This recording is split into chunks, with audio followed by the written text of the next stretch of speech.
लातूर चालू आर्थिक वर्षातील कर भरण्याच्या नाव खाली महापालिकेने व्यापारी व घरांना सील करून सक्तीची कर वसुली केली आहे.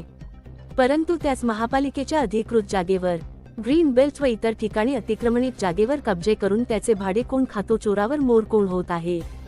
त्यामुळे महापालिकेचे किती नुकसान होत आहे याकडे कोणाचे का लक्ष जात नाही. का मुद्दाम डोळे झाक करून मेवा खाण्याचे हे उद्योग आहेत हे समजत नाही. का अधिकारीच संबंधित जागेवर त्यांच्या हस्तकामार्फत कब्जे करून त्याच्या मार्फत खात आहेत हे समजत नाही. अविस्तर व्रत असे की लातूर महापालिकेच्या असंख्य भूखंडापैकी एक लातूर शहरातील मध्यवर्ती ठिकाणी असलेल्या ग्रँड मार्केट परिसर आहे. सदर कॉम्प्लेक्सचे बांधकाम सुनील पाटील या गुप्तेदारामार्फत करण्यात आले होते. त्याप्रमाणे सदर कॉम्प्लेक्सचे बांधकाम ही पूर्ण झाले आहे. बांधकाम करते वेळी देखरेख करण्यासाठी तात्पुरते ऑफिस ही बांधण्यात आले होते. सदर ठेकेदाराचा करार संपुष्टात आल्यानंतर सदर ऑफिस व उर्वरित गाळ्याचा ताबा महापालिकेला देणे आवश्यक होते.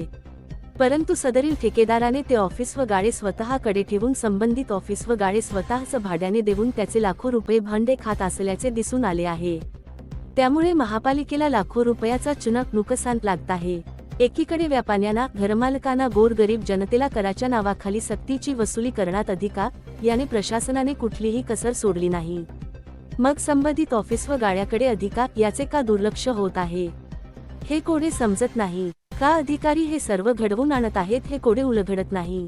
विशेष म्हणजे यात काही वरिष्ठ त्याचेचे हात असल्याचे जनतेतून बोलले जात आहे. सदर ऑफिस व गाळे भाड्याने देऊन संबंधित भाडेकरूकडून फिक्स डिपॉझिट तसेच महिना 10 सेकंद 15,000 रुपयाची सक्तीची वसुली केली जात असल्याचे दिसून आले आहे.